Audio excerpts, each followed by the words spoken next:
Hello students, today I have come up with another video on conjugate beam method. Before starting off, I just want to tell you कि मेरा channel में playlist बना हुआ है, तो वो playlist में जाओ। सेमिस्टर वाइज तुम लोगों को टॉपिक्स मिलेगा, तो वो वीडियो देखो।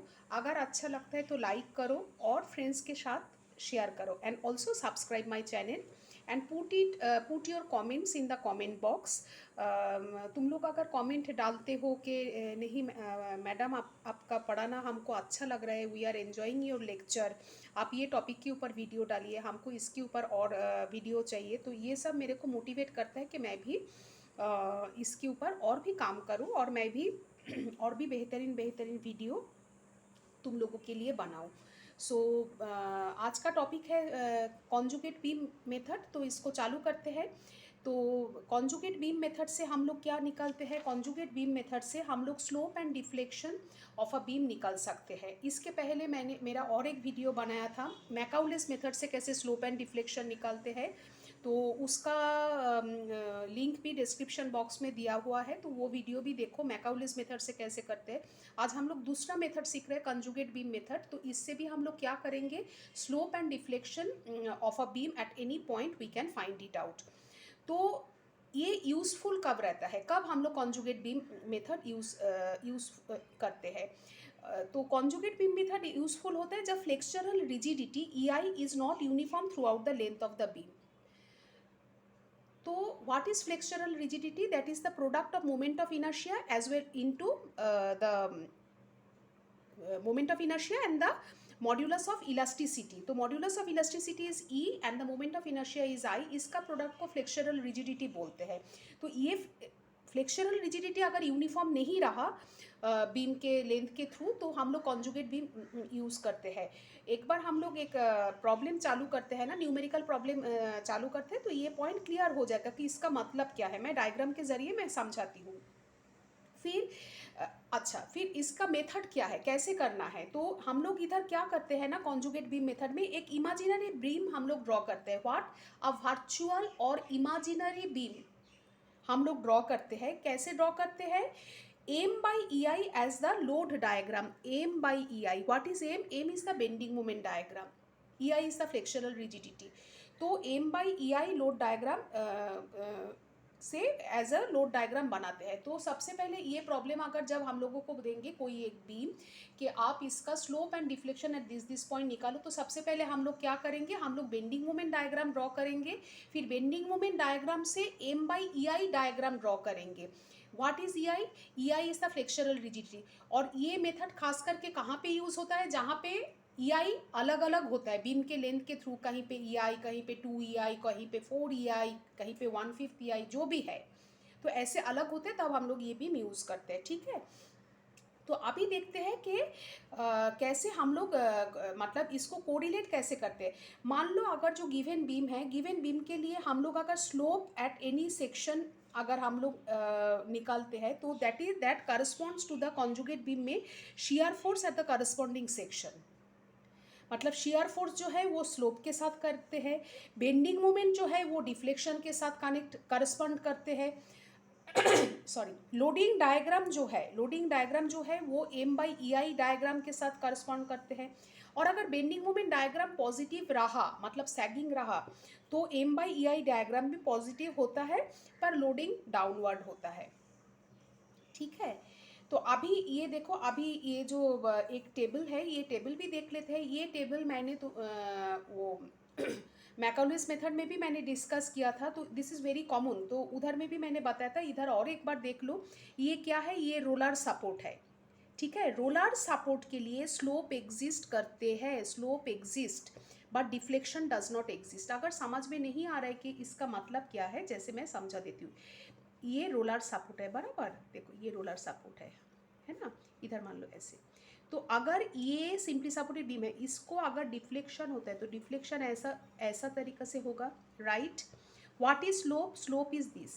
अगर ये पॉइंट पे अगर हम लोग स्लोप निकालने के लिए बोल रहे हैं, so draw a tangent from that point, this is the slope. तो स्लोप एग्जिस्ट करते हैं, करेक्ट। पर डिफ्लेक्शन नहीं होता है क्योंकि ये पॉइंट इधर से ये इलास्टिक कर्व चालू हो रहा है, सो डिफ्लेक्शन इज जीरो। ठीक है। फिर हिंज सपोर्ट के लिए भी सेम है, सेम ओवर हियर, रोलर और हिंज के लिए सेम है, स्लोप एग्जिस्ट करते हैं, डिफ्लेक्शन जीरो रहता है।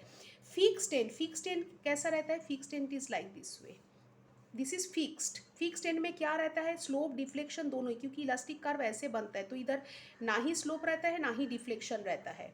करेक्ट।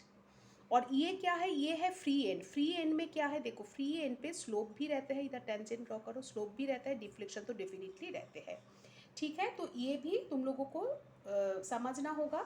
अभी न्यूमेरिकल प्रॉब्लम चालू करने से पहले मैं तुम लोगों को और एक चीज़ दिखाना चाहती हूँ। ये भी मैंने तुम्हारा वो मैकाउलेस मेथड में भी मैंने ये टेबल मैंने दिखाया था, तो आई वुड रिक्वेस्ट यू कि इसको नोट डाउन करो। ये बहुत इंपॉर्टेंट है कि हमारा जब बेंडिंग मोमेंट डायग्राम में डिफरेंट शेप आएगा, रेक्टेंगल, ट्रायंगल, जो भी राइट एंगल ट्रायंगल और ऐसे भी ट्रायंगल आते हैं, फिर जो भी होता है, तो उसके लिए पोजीशन ऑफ द सेंट्रॉइड कहाँ पे होता है, तो ये पार्ट तुम लोग नोट डाउन कर लो।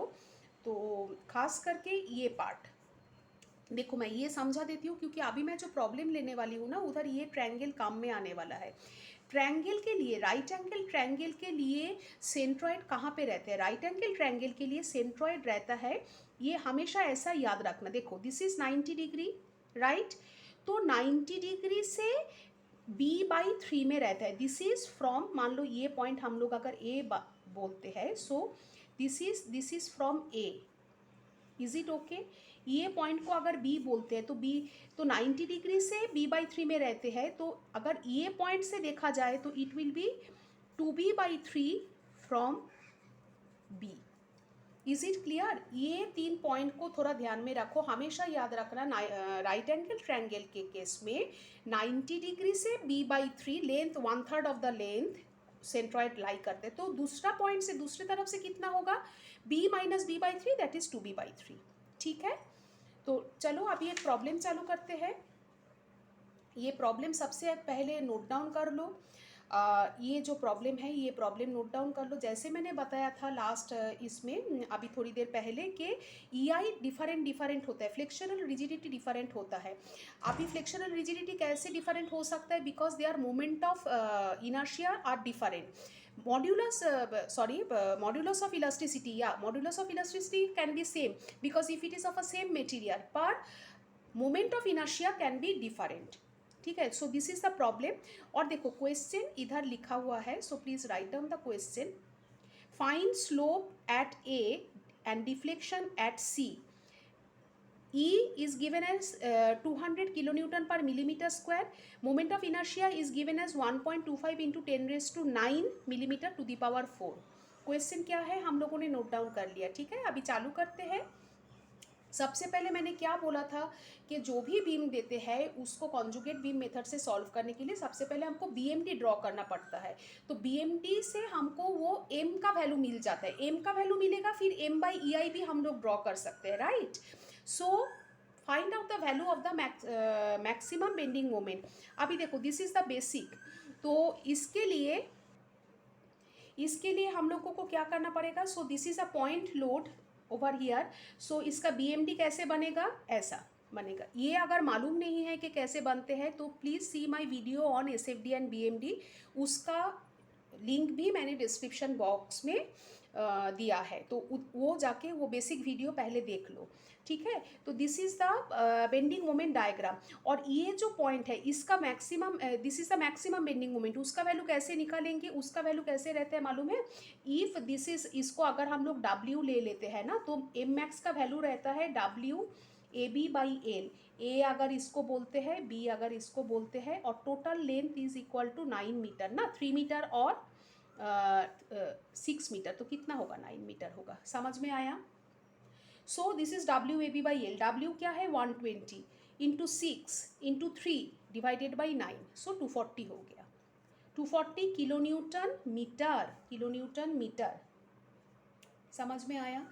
तो अभी देखो, अभी हम लोग क्या करते हैं, तो ये हो गया, तो बेंडिंग मोमेंट डायग्राम ड्रॉ हो गया। अच्छा, और एक बात बोलो, ये जो है ये सपोर्ट रिएक्शन कैसे होगा, इधर 120 है, ये है 6, ये है 3, तो वी ए का पार्ट क्या आएगा 40 और इधर आएगा 80। ये कैसे आया बोलो, इधर से if you solve it by summation F Y and moment at A is equal to 0, तो उधर से ये आ जाते हैं।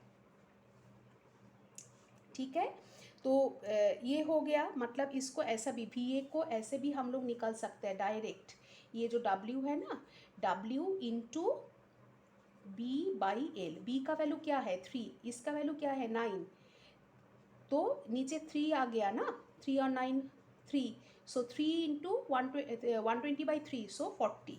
ये अगर 40 हो जाएगा तो ये क्या हो जाएगा, ये 80 हो जाएगा, क्योंकि दोनों मिला के 120 लाना है। या वी बी का फॉर्मूला क्या होता है, WA/L होता है ना। तो ऐसे भी तुम लोग निकाल सकते हो। तो ये पॉइंट भी हो गया। अभी देखो क्या करना है, अभी जैसे मैंने बोला था कॉन्जुगेट बीम को कैसे ड्रॉ करना है। ये जो पार्ट है, इधर देखो आई लिखा हुआ है, इधर 2i लिखा हुआ है, so this part it will be 1/EI, है ना। क्यों 1/EI है, क्योंकि what is the method, first we will draw the bending moment diagram that is M, उसके बाद हम लोग M/EI डायग्राम ड्रॉ करेंगे। तो M/EI means 1/EI and this side it is 2i, so it will be M/2EI, so this is the conjugate beam diagram। चलो अभी हम लोग ये प्रॉब्लम को ना, आई वुड प्रेफर कि we would make table and then we will solve. ठीक है, तो टेबल बनाते हैं। टेबल में क्या करेंगे, देखो load, distance from A and moment about A. ठीक है, ये जरूरी नहीं है कि ए के हिसाब से तुम लो, तो ये तुम बी भी लिख सकते हो, फिर मोमेंट एट बी, और उसके बेसिस पे आगे भी प्रॉब्लम चेंज हो जाएगा। ठीक है, तो फिलहाल हम लोग distance from A and moment at A लेके करते हैं, तुम एट बी से भी कर सकते हो। तो फर्स्ट ऑफ ऑल लोड का चालू करते हैं। लोड क्या होगा बोलो, हम लोग क्या एक एक पार्ट करके देखेंगे। इधर देखो, ये देखो, दोनों डायग्राम साथ में देखना चाहिए। तो ये डायग्राम का what is the area, area will be half, ये एक ट्रायंगल है ना, हम लोग सिर्फ इसके बारे में बात कर रहे हैं। क्यों एक साथ नहीं ले रहे, एक साथ ट्रायंगल का एरिया क्यों नहीं ले रहे, because they are I is different, EI is different, so we cannot find it out in one step। तो हमको ये ट्रायंगल अलग, ये ट्रायंगल अलग से लेना पड़ेगा, क्योंकि there EI is different। Is it clear. तो अभी देखो क्या, पहले इसका लेते हैं, हाफ इंटू बेस क्या है 6 मीटर बराबर, इंटू हाइट क्या है 240 डिवाइडेड बाई EI। समझ में आया, so this comes out to be 720/EI। अच्छा, फिर इसके बाद डिस्टेंस फ्रॉम ए, ये जो ट्रायंगल है, ये ट्रायंगल का जो सेंट्रॉइड है वो ए से कितना दूर है। जैसे मैंने उधर तुमको अभी कुछ देर पहले मैंने समझाया कि ये वाला जो देखा था कि ये 2b/3 होता है, ये साइड से 2b/3 होता है, राइट। तो अभी देखो ये साइड से क्या होगा, 2 इंटू ये क्या लेंथ है 6/3 दैट इज 4, और मोमेंट एट ए, इसको क्या करते हैं, ये दिस मल्टीप्लाइड बाई दिस, मतलब ये कैसे आया 720/EI इंटू 4 करके आया। ठीक है, इज दिस रो क्लियर। तो हम लोग ये ट्रायंगल के लिए किया, सिमिलरली इसके लिए भी कर सकते हैं। कैसे, देखो, half into base into 240/2EI, half into base क्या है ए इंटू 240 डिवाइडेड बाई 2, इधर 2 है ना, तो 2EI, तो ये 180/EI आ गया। और उसके बाद इसका देखो, इसका CG कैसे निकालोगे, जैसे देखो फ्रॉम ए बोला है ना, फ्रॉम ए, तो इसका CG कहाँ पे है, इसका सेंट्रॉइड क्या कहाँ पे है, इधर से 1/3, ये टोटल लेंथ कितना है, टोटल लेंथ बोलो 3 है ना, इसका 1/3 from this point, so 1/3 of 3, but हम लोगों को ए से कैलकुलेट करना है, तो ये इधर से ये डिस्टेंस भी लेना पड़ेगा, सो 6, इधर से ये 6 प्लस 1/3 ऑफ 3, देखो 6 प्लस 1/3 ऑफ 6, तो ये 7 आ गया। वापस इसको और इसको मल्टीप्लाई करो तो ये आ गया। मोमेंट का मतलब क्या, load into the distance of the load from the centroid, तो ये आ गया। अभी क्या करना है, ये जो है इसको समेशन करो। समेशन का मतलब क्या है, ये देखो 2880 आया था, है ना, तो 2880 प्लस 1260 कितना आया 4140 बाई ई आई, समझ में आया। और इसका भी समेशन करो, इसका तो डायरेक्ट आ जाता है कैसे, 720 प्लस 180, 900 बाई ई आई, ये भी आ गया, राइट। तो अभी ये हमारा क्या आ गया, मोमेंट एट ए, ये हमको मालूम है। अभी ये बीम के लिए हम लोग लेते हैं कॉन्जुगेट बीम के लिए अगर हम लोग ये पॉइंट पे अगर हम लोग मोमेंट लेते हैं तो क्या होगा, V B into 9, V B into 9 conjugate beam के। So taking moment at A of the conjugate beam, V B into 9 is equal to ये। तो इधर से हमारा वी बी का वैल्यू आ जाएगा, सो क्या 4140 divided by 9, so 460 by E I आ गया, राइट। देखो एक सेकेंड, फिर हमको मालूम है what is V A plus V B, what is V A plus V B, V A plus V B is equal to the total load. ये देखो इधर हम लोगों ने शुरू में ही बोला था, ये जो है ये टोटल लोड कितना है 900 बाई ई आई, तो this is V A plus V B.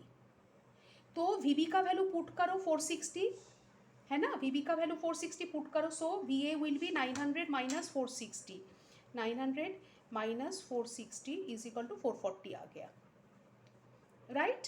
तो ये 440 बाई ई आई आ गया, तो वी ए वी बी हमारा दोनों चीज़ आ गया। अभी देखो मैंने अभी तुम लोगों को क्या बोला था कि slope at any section is equal to shear force and deflection at any section is corresponds to the bending moment at the corresponding section। ये मैंने शुरुआत में ही बताया था। तो अभी देखते हैं इसको कैसे अप्लाई करते हैं, ठीक है। तो स्लोप हमको एट ए पॉइंट पे निकालने के लिए बोला था, this is the question. Question क्या था, slope at A and deflection at C, slope at A deflection at C. तो स्लोप अगर निकालने के लिए बोला है तो slope at A of the beam, अभी अभी क्या बोला, so shear force at A of the conjugate beam. तो shear force at the A point पे कॉन्जुगेट बीम का शियर फोर्स क्या होगा, that is the reaction, that is the V A, isn't it. ये पॉइंट पे shear force क्या होगा, that is the support reaction, V A होगा, correct. तो इसका क्या होगा, theta A will B V ए। अभी वी ए का वैल्यू क्या है 440 डिवाइडेड बाई ई का वैल्यू क्या है 200 किलो न्यूटन पर मिलीमीटर स्क्वायर। ध्यान रखो इधर ये किलो न्यूटन पर मिलीमीटर स्क्वायर में है, एक सेकेंड इधर देखो, है ना, देखो ये तुम्हारा किलो न्यूटन पर मिलीमीटर स्क्वायर में है और ये जो फोर्स है ना ये भी किलो न्यूटन में है, तो इसको चेंज करने का ज़रूरत नहीं है, we are not converting it. और इधर मिलीमीटर स्क्वायर है और इधर में भी मिलीमीटर टू द पावर 4 है, तो ये भी बराबर जा रहे हैं। तो वी ए क्या होगा बाई डिवाइडेड बाई ई आई में क्या होगा, दिस इंटू दिस, तो इसका वैल्यू आता है 1.76 into 10⁻³ radian. Slope is always in radian, हाँ। और अभी डिफ्लेक्शन क्या है, deflection at the points at C of the beam, deflection किसके साथ कॉरेस्पॉन्ड करता है, bending moment at that point of the conjugate beam. तो डेल्टा सी क्या होगा, अभी डेल्टा सी के लिए देखो, डेल्टा सी मतलब ये पॉइंट, इसको मैं थोड़ा समझाती हूँ। देखो ये वाला पॉइंट, सी पॉइंट पे तुमको डिफ्लेक्शन मांगा है, सी मतलब ये वाला कॉन्जुगेट बीम के लिए ये वाला। तो ये कैसे निकालेंगे, देखो डेल्टा सी, हाँ, तो वी बी, इधर जो वी बी है, वी बी इंटू ये डिस्टेंस कितना होगा 3। फिर उसके बाद हमारे पास क्या है, उसके बाद हमारे पास ये है कि देखो ये जो लोडिंग हम लोगों ने निकाल के रखा था ना सेकेंड पार्ट का ये जो 180 बाई ई आई, ये कहाँ से आया, ये पार्ट का है ना, देखो हाफ इंटू बेस इंटू, तो हाइट ये था, तो ये करके 180 बाई ई आई आया था, तो ये 180 बाई ई आई और ये तुम्हारा लोड था। तो सी पॉइंट पे अगर हम लोग मोमेंट लेते हैं, सी पॉइंट पे मोमेंट लेते हैं तो क्या होगा, this load into 1/3 of this 3। तो देखो वही चीज़ मैंने लिखा है 1/3 ऑफ दिस 3, तो ये वैल्यू करके आता है 1200 बाई ई आई का वैल्यू अगर पुट करते हो इन द सेम वे तो it will be coming as 4.8 millimetre. So deflection at C is 4.8 millimetre, slope at A is 1.76 into 10⁻³ radian.